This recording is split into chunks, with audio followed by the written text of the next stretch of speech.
Asai Karate Illuminati, this is Noah, and I figured I'd go live for a little bit just to talk about the Kakiya, or Kakete-Biki, that I mentioned in my post today. So I've gotten comments, not just today, but before, that this is like a Wing Chun dummy. It's called a mukjong, and those and the Kakiya are similar in that they are a wooden dummy, and that they have arms. They are a little bit different. The Kakiya, mine has two arms, but traditionally they only had one, so they would look less like a mukjong in that regard, since those typically have three arms. But the thing that really is a characteristic feature of Kakiya over the Wing Chun dummy is the fact that the arms move. Traditionally it would be one arm, one long straight arm, and let's say it has a pivot point through here where it can bend. The back side of it would have a stone or a sandbag, some sort of weight hanging from it, so that the arm wants to lift, and then you would have to maintain pressure down on it while you practice your techniques on the dummy. Wing Chun dummies' arms have a little bit of give to them, a little wiggle, but they don't really move. In this case, this is sort of what I've called before a poor man's Kakiya. Difference here is I've actually put a permanent post in the ground. So normally I would just tie a dowel or a broomstick or something to a fence post or lamp post, something like that, a tree, and use it that way. So this doesn't have any weight counterbalancing it on the other side, but with the way that the ropes are tied, there's resistance in all directions. Not as much as I'd like. It's not as springy as I'd like, but the ropes are an elastic type of a rope, so they have some give to them. With it having two arms, you can do a lot of different things. So I'm going to show just a few different drills on this. Hopefully you can hear me okay. It's a little bit breezy out today. I waited till it cooled off before I came out and did too much with this. Arizona's a little bit warm at the moment. So with this, basic thing to remember is that you're basically pretending that these are a person's arms. The difference is they don't bend at the elbow where they should. So you have to give it a little bit of leeway on that. So one easy drill is something that you've seen probably if you looked at Taira Masaji or Paul Infield Sensei's videos on Goju-ryu. You'll see something where they set up with their hands in the middle. They can apply pressure one way or the other, normally with resistance. That will give you the ability to move to the outside this way. So you can actually work the same thing on the dummy with the arms here. It's a little different, obviously. It's not giving the same kind of resistance that you get from the drill with a person. But again, if you had a person, you wouldn't be using a dummy. The whole purpose in having this is to give you something to train with when you don't have a partner available that actually has limbs to manipulate. If we were just doing striking, of course, we have punching bags for that. We've got all sorts of different striking implements that you can use.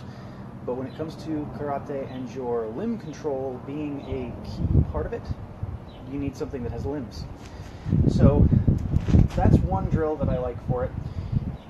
Of course, that is essentially with this type of posture and the moving. It's basically this parry-pass motion, the same thing you get from your middle blocks, high blocks, even to a degree your low blocks have that type of action to them. So you can always just practice your basics on that, the pressing over to that parry-pass. You can do it on the inside, right, and on the outside. It doesn't really matter how you choose to go about it. I tend to recommend moving forward on these drills, though. So you'll have to make up for the fact that the punches aren't actually coming at you by coming forward into them this way. So you can do this with just your middle blocks, for example. You can always hook over them, and then you start getting into different strikes.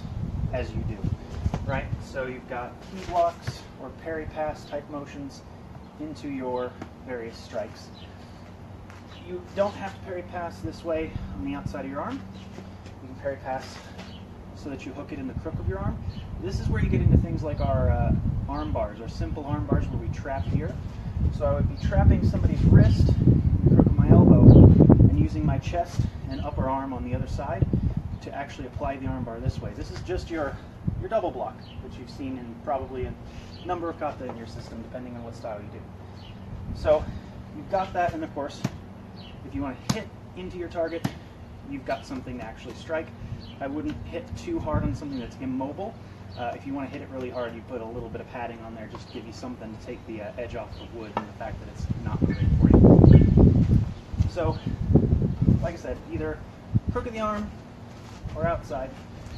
You can also do high blocks. It's a little bit harder depending on how tight these are.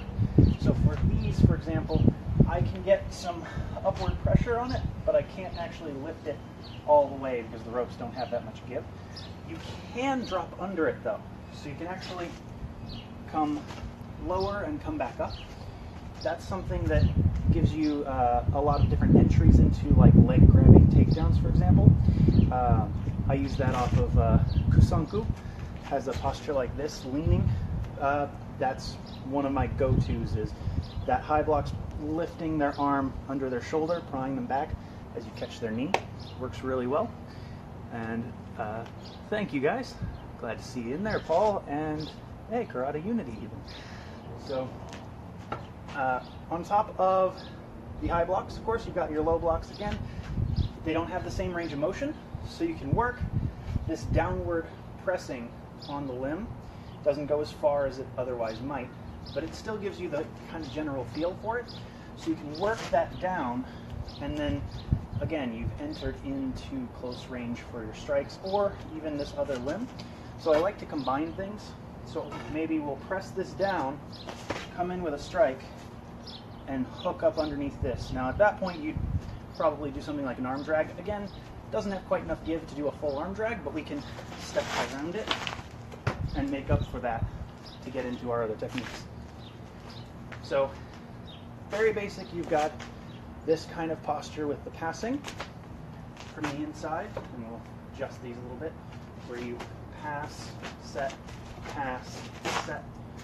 or you've got your parry pass either on the outside or the inside of the arms, and either on the outside or inside of your arm.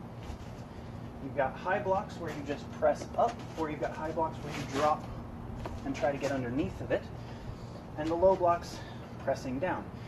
And of course you can combine these different things too. Maybe I do high on one side, low on the other, and again I may have to move around it a little bit to make up for the fact that it's not a person that I can actually move. So those are just some really basic ones.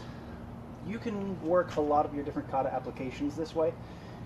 Again, having to understand that this is the substitute.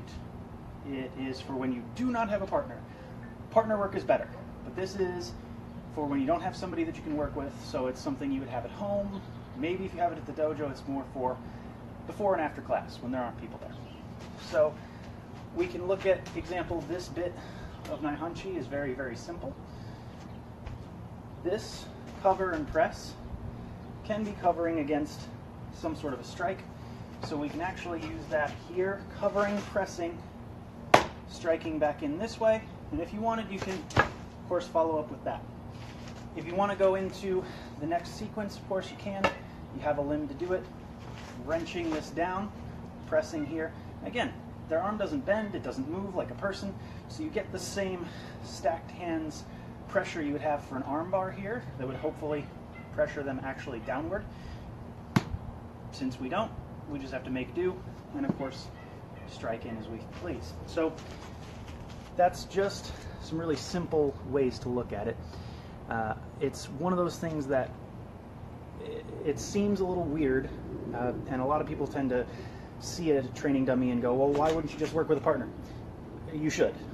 Obviously, it's for supplementary training. It's not for if I have a partner. If I have a selection of partners that I can work these things with, I'm going to do that instead. But otherwise, something like this is really handy.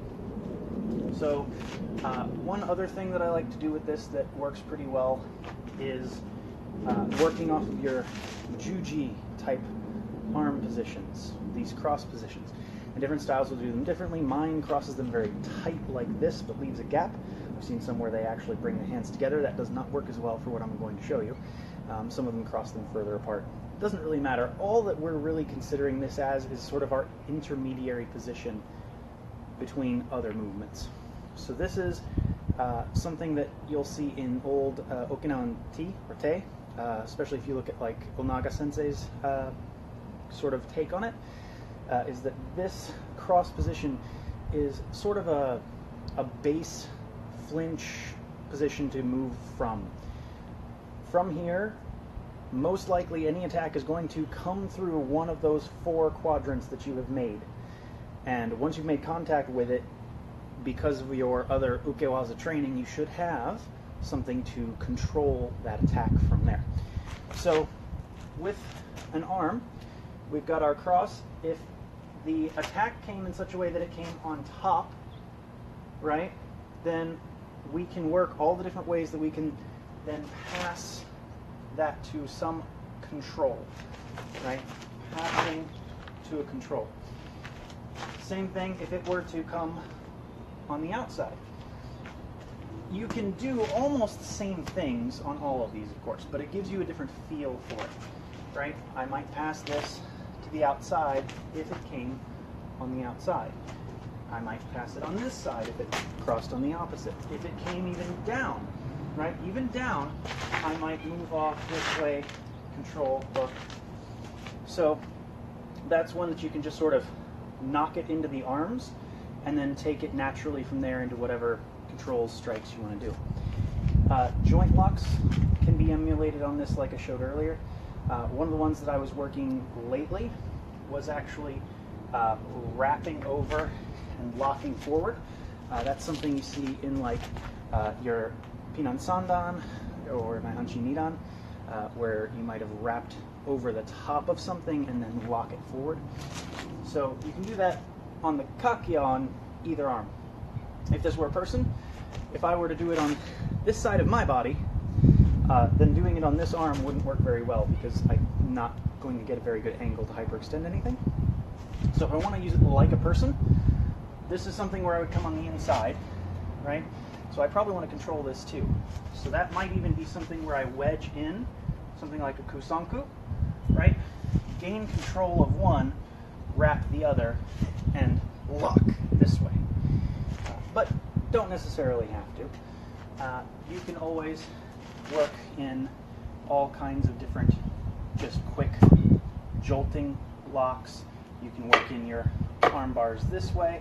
You can even apply pressure downward on them. You just have to remember there's no actual elbow to use as a reference point, so it's not perfect, but it's something. So one other one that I've been working on with this is just the rollover armbar. Again, kind of a Naihanchi Nidan type of a situation, coming in this way. So that works really well off this X position. I'll show you on this arm because it's a little closer to the camera, but this arm for doing right-sided would probably work better. So if it came across this way, maybe I kick it, right? That's similar to the knee lift before the rollover in Naihanchi Nidan. So I strike it, I grab it and control it, and I pin it to my wrist, is really what I'm doing here, right? In the kata, we grab our wrist, roll it down. So we hit, pin it to our wrist, and roll this over. Now, this doesn't actually bend, and the dummy doesn't bend over, but what you would actually be doing on this is dependent on the way the person grabbing you reacts. So if they grab your wrist, right, and you pin it there, and they try to extend their arm and keep their arm straight, then when you do this, just like this arm of the dummy is, it's going to stay straight, and you're going to effectively drop your elbow on it and then apply an armbar. If they go with it a little bit more, if they stay grabbing, but they don't necessarily extend their arm. What you'll end up with is this Nikyo position, this figure S position, and effectively giving you not an arm bar, but a wrist lock. So something you get dual purpose out of without you having to actually change what you're doing. And actually you can go from one to the other depending on how they react. So if you start to apply an arm bar, you come in here, roll on, they start to pull this back. Then all that happens then is as they're pulling, you can follow in and potentially get to this wrist lock. And if you put the wrist lock on first, they may have a tendency to try and extend to get out of that. Then you just put them in the arm bar instead. That is the kind of thing that you can only get working with a partner. The dummy can't do that for you. So just some things to remember. And you're welcome. Hopefully this is helpful to everybody. So figure I'll give everybody a chance to ask questions or see if they wanted to see anything in particular. But this is something that figured I'd go over a little bit. Thank you, OSK Poe. Hopefully that is helpful to you. Like I said at the beginning of the video, this is sort of the advanced version of a poor man's Kakiya. Poor man's Kakiya, you've got a length of rope and a stick and a post somewhere or a tree and you can make it. This is a little more involved because you have to actually plant it in the ground. Sure, Paul, if I can get Instagram to cooperate with that, because this is a live feed, so I'll try. I don't know if it'll let me. You're welcome, Lucas. Figured you might pop in here at some point. And actually, yes, do you ever do legs on this? So in the picture I posted, I actually had a tire section down here. I'll grab that real quick. So, tire. So, I cut a tire in half and screwed it into the base here, and I only screwed it into the top, so it could actually move a little bit. It's very stiff though, so it doesn't move very much. It's got some resistance to it. Worked really well for stomps. Unfortunately, I made the mistake of not putting washers over the holes that I put the screws through, and so as I was kicking it, the screws worked themselves out and it popped off. So I'm going to have to go to Home Depot or Lowe's or something and pick up some washers to fix that. But that is normally how I would work that, is one of these. It just feels good to be able to kick and stomp. I actually have another half of this, obviously, that I'm considering mounting a little higher up to act as sort of a spring, so similar to a makiwara for the body shots, so you can really lay into them. So that's one thing that I like that. I stole that from a dojo in England. I actually saw them mount that to the wall, and I thought that was brilliant. Gary Lever Sensei uses a tire for a leg on his Kakiya, so that's where I got the idea for using it as a leg. See if anybody else has anything on the Kakiya. And just going over this, the post that I used for this is just a railroad tie. In countries where you may not be able to find a railroad tie, I don't have too many options for you other than railroad ties, except for finding a lumber yard that has actual raw lumber, raw tree trunks basically, that would be willing to cut you a section. I actually have out back here another body for a Kakiya, a more traditional Kakiya.